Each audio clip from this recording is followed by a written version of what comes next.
दोस्तों नमस्कार। दोस्तों, शराब घोटाले में फंसे हुए अरविंद केजरीवाल, मनीष सिसोदिया समेत जो इन आम आदमी पार्टी के 4 अन्य और आरोपी हैं, उन्होंने दिल्ली की हाई कोर्ट की जो जस्टिस स्वर्णकांता शर्मा है, उनको हटाने के लिए उनका जो न्यायालय है उसको बदलकर दूसरे जज से सुनवाई करने के लिए जो आरोप केजरीवाल ने लगाए कि हमारी उपेक्षा की जा रही है, केस को ध्यान से नहीं करा, जल्दबाजी में फैसले लिए जा रहे हैं। अब इस मामले में केजरीवाल समेत ये जो आम आदमी पार्टी के नेता हैं, ये फंसते नजर आ रहे हैं। असल में इस मामले में सीबीआई ने अपना जवाब जो दाखिल किया, तो सीबीआई की तरफ से जो सॉलिसिटर जनरल कोर्ट में प्रस्तुत हुए, उन्होंने लालू प्रसाद यादव का जिक्र किया। उन्होंने कहा कि देखिए, जो लालू प्रसाद यादव का केस है, 3 महीने में 9 बार इस केस की सुनवाई हुई है, और वो इसीलिए की जा रही है क्योंकि एमपी एमएलए जो हैं, नेता जो हैं, उनके मामले में सुप्रीम कोर्ट की गाइडलाइन है कि इनकी सुनवाई 1 साल के अंदर पूरा करना है। फिर एमपी एमएलए कोर्ट हुआ या विशेष अदालत हुई और या फिर कोर्ट में केस आया है, तो हमें जल्दी ही फैसला करना है। तो किसी और ने तो ऑब्जेक्शन नहीं किया, लेकिन अरविंद केजरीवाल कह रहे हैं कि हमारी सुनवाई जल्दबाजी में की है। तो आपको यह बताऊं कि अरविंद केजरीवाल जिस तरह के आरोप लगा रहे हैं और जिस तरह की दलीलें रख रहे हैं, इनका एक इकोसिस्टम पूरा इन जो जस्टिस स्वर्णकांता शर्मा है उनको बदनाम करने में उतर गया। और इस मामले में जो अब इनका इकोसिस्टम है, उसमें आपको बता दूं कि एक जो है श्याम मीरा सिंह है, उस श्याम मीरा सिंह एक्स पर पोस्ट लिखते हैं और वो लिखते हैं इन्वेस्टिगेटिव जर्नलिस्ट। वो क्या कह रहे हैं? सौरव दास ने खबर दी है कि दिल्ली के जिस एक्साइज पॉलिसी केस में जस्टिस स्वर्णकांता शर्मा के यहां केस चल रहा है, उनके दोनों लायर बच्चे ईशान शर्मा और सांभवी शर्मा दोनों गवर्नमेंट ऑफ इंडिया के लॉयर्स एम्प्लॉयड, और वो कहते हैं कि उस एम्प्लीड में शामिल हैं और सॉलिसिटर जनरल तुषार मेहता के साथ काम करते हैं। ये तुषार मेहता वही हैं जो सरकार के वकील हैं, एक्साइज पॉलिसी में सीबीआई के और ईडी के वो वकील हैं। अब ये आरोप लगा रहे हैं कि इन वकील साहब के साथ जो जज साहिबा हैं, उनके बच्चे काम करते हैं जिसका नाम ईशान है। अब उसके बाद ये पत्रकार सौरभ दास आगे लिखते हैं कि जस्टिस स्वर्णकांता के बेटे ईशान शर्मा को 2023 में 2487 केस और 2024 में 1784 केस और 2025 में 1633 केस एलोकेट किए गए, जो बहुत ही बड़े बड़े वकीलों के मुकाबले काफी ज्यादा हैं। अब ये पोस्ट किसने की है, तो आपको बता दूं कि ये पोस्ट करने वाला जो है श्याम मीरा सिंह, ये आम आदमी पार्टी, कांग्रेस, इनके पक्ष की करता रहता है, और ये एक इकोसिस्टम डेवलप किया हुआ है कि आप इस तरह के आरोप लगाओ, और ये झूठ फैलाने का एक क्रम चल रहा है।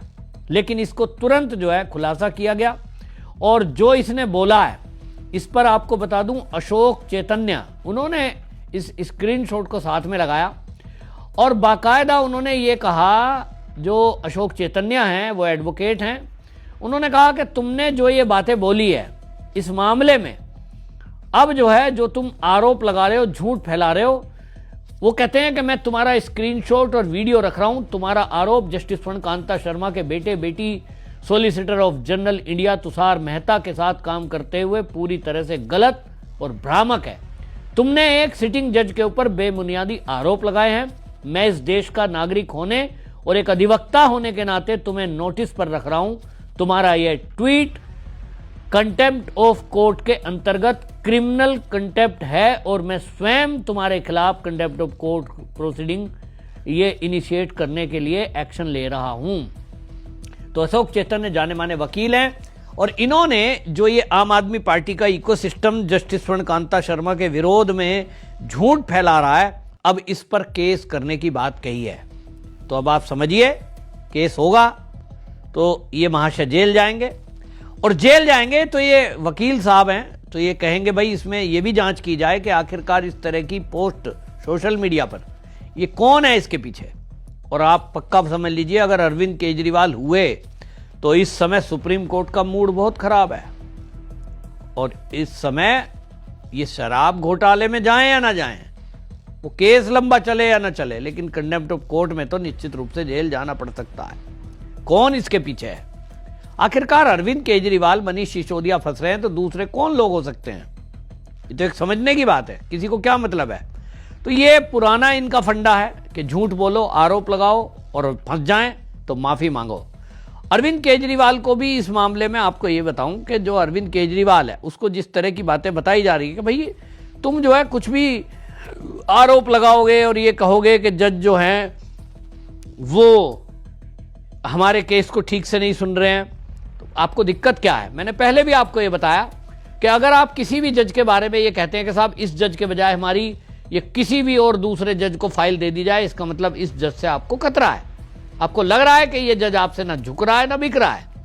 आप बड़े बड़े वकील खड़े करके ना इस जज को डरा सक रहे हो, तो आपको लग रहा है बाकी दूसरे जज बिकाऊ हैं या बाकी दूसरे जज डर सकते हैं आपसे, या बाकी दूसरे जो जज हैं आपको ऐसे ही जमानत दे देंगे जो निचली अदालत ने दी। एक बड़ा सवाल है और इसलिए मैंने पहले भी वीडियो में कहा था कि अरविंद केजरीवाल जी क्या मैसेज देना चाहते हैं।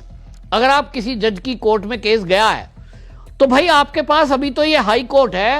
अगर आपको लग रहा है कि आपके साथ अन्याय किया गया, अगर अभी तो सुनवाई नहीं हुई ना, मान लीजिए जस्टिस स्वर्णकांता शर्मा आपको जेल भेज देती हैं, वो कहती हैं नहीं भाई निचली अदालत ने जो बाइज्जत बरी किया वो गलत था, अरविंद केजरीवाल को जेल में डाल दो या ईडी की गिरफ्तारी में दे दो या सीबीआई पूछताछ करने के लिए गिरफ्तार कर सकती है, इस तरह का कोई फैसला दिया तो भाई अरविंद केजरीवाल के पास तो मोटा पैसा है और बड़े बड़े वकील हैं, इसको तुरंत सुप्रीम कोर्ट में अपील करेंगे ही, मेरे बताने की जरूरत थोड़ी है। और सुप्रीम कोर्ट में अपील करेंगे तो सुप्रीम कोर्ट देखेगा कि हाई कोर्ट का जो फैसला आया है अगर वो गलत है तो भाई स्वर्णकांता शर्मा पे वो टिप्पणी भी कर सकते हैं। लेकिन आप सुनवाई शुरू हुई नहीं है और उसके पहले ही बौखलाए हुए घूम रहे हो, और बौखलाहट इस कदर कि खुद वकील बन के पहुंच रहे हो, ये मजे की बात है। तो भाई ठीक है, एक नया ट्रेंड शुरू हुआ है और ये नया ट्रेंड शुरू ये हुआ है कि कोर्ट में अपनी आजकल लाइव टेलीकास्ट होता है तो उसकी रिकॉर्डिंग करते हैं, फिर उसकी रील बनाते हैं और अपने को हीरो दिखाते हैं। यानी जजों को नीचा दिखाना, जजों को बायस्ड दिखाना, डायरेक्ट इनडायरेक्ट अपने इकोसिस्टम से जजों के कनेक्शन आरएसएस से निकाल देना। आपको बताऊं ये जस्टिस जो हैं इसके बारे में क्या दलीलें दी जा रही हैं कि साहब ये जो है आरएसएस का एक संगठन है, अखिल भारतीय अधिवक्ता परिषद एबीएपी, ये जज साहिबा उससे जुड़ी हुई रही हैं। लेकिन सीबीआई ने इसका खंडन किया है कि आप जिस तरह की बातें कर रहे हैं ये तो गैर राजनीतिक एक लीगल सेमिनार है, उसका कोई हिस्सा है, और आप कहते हो कि साहब ये आरएसएस की विंग है, ये उससे जुड़ी हुई है, मतलब आप कुछ भी आरोप लगाओगे। और इसीलिए आपको बता दूं सॉलिसिटर जनरल ने हाई कोर्ट में इस केस की दलील जब कर रही थी सीबीआई तो ये केजरीवाल को फटकार लगाई थी कि कुछ लोगों की आदत है कि वो आरोप लगाते हैं और इनकी राजनीति आरोप पे ही चलती है। उस समय नाम नहीं लिया था, लेकिन केजरीवाल जी अब जिरह करने के लिए खड़े होंगे तो समझ लीजिए फंसेंगे, क्योंकि पूछा जाएगा, पूछा जाना चाहिए ही कि आपको ये जो जस्टिस है इनसे दिक्कत क्या है। आप इधर उधर से लोगों के जरिए सोशल मीडिया पर जो जस्टिस स्वर्णकांता शर्मा है उनके विरोध में उल्टी सीधी पोस्ट करा रहे हैं। केजरीवाल कहेंगे साहब मेरा तो कोई मतलब ही नहीं है। भैया मतलब नहीं है तो आप कोर्ट में खड़े होकर फिर चेंज क्यों करा रहे हो, उसको सुनवाई होने दो ना। तो ये एक बड़ा सवाल उठता है, तो केजरीवाल जी को इसका जवाब देना पड़ेगा। और आपको बता दूं कि आबकारी नीति में जिस तरह की चीजें हैं, तो भाई जैसा मैंने कहा कि इस मामले में लालू प्रसाद यादव का 3 महीने में 27 बार सुनवाई हुई, और इस मामले में अब आपकी सुनवाई हो रही है तो आप कहते हो साहब इसमें जल्दबाजी हो रही है।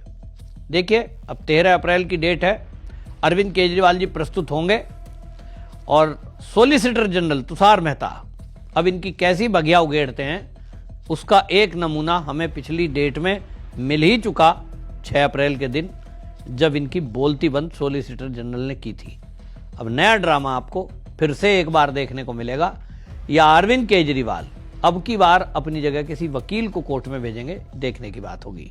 लेकिन इतना तो तय है कि अरविंद केजरीवाल को यह अच्छे से पता है कि जस्टिस स्वर्णकांता शर्मा का मतलब है कि पूरी तरह से न्याय और हो सकता है कि जेल जाना पड़े। आपकी क्या राय, कमेंट में जरूर लिखें, वीडियो शेयर करें। वंदे मातरम।